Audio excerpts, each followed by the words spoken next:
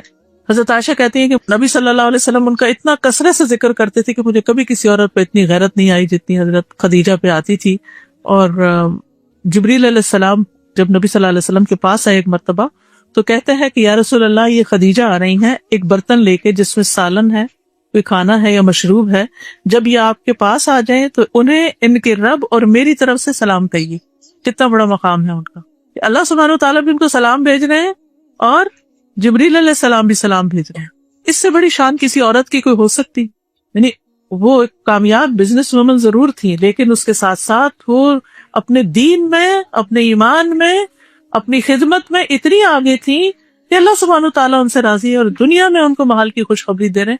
جبریل علیہ السلام ان سے محبت کرتے ہیں۔ پھر آپ دیکھیے کہ شادی کے بعد، بچوں کے بعد، اگرچہ وہ بزنس کا سلسلہ اتنا نہیں رہا لیکن وہ ایک بہترین بیوی ثابت ہوئی۔ یعنی ایک عورت کی کامیابی اس میں ہے کہ وہ اپنے شوہر کی ایک بہترین بیوی ثابت ہو، جس سے اس کے گھر کا ماحول بہت خوشگوار ہو جاتا ہے۔ بچے اپنے پیرنٹس کی طرف دیکھتے ہیں، لک اپ کرتے ہیں کہ یہ کیسے پیرنٹس ہیں، وہ ان کے لیے رول ماڈلز ہوتے ہیں، خاموشی سے ان کو دیکھتے ہیں کہ یہ کیا کیا کر رہے ہیں اور آٹومیٹیکلی کچھ چیزیں ان کی جو ہے وہ کاپی کر لیتے ہیں۔ حضور صلی اللہ علیہ وسلم پر جب وحی آئی تو ابتدا سچے خوابوں سے ہوئی۔ جو آپ خواب میں دیکھتے وہ صبح میں بہذا ہی نظر آ جاتا۔ پھر آپ تنہائی پسند ہو گئے، غار حرا میں جانے لگے، کئی دن مسلسل وہاں رہتے تھے۔ حضرت خدیجہ کے پاس آتے، آپ ان کو توشہ تیار کر دیتی اور ساتھ واپس بھیج دیتی اور کبھی شکوہ نہیں کیا۔ وہ شوہر کی بدلتی ہوئی کیفیات کو انڈرسٹینڈ کر رہی تھی۔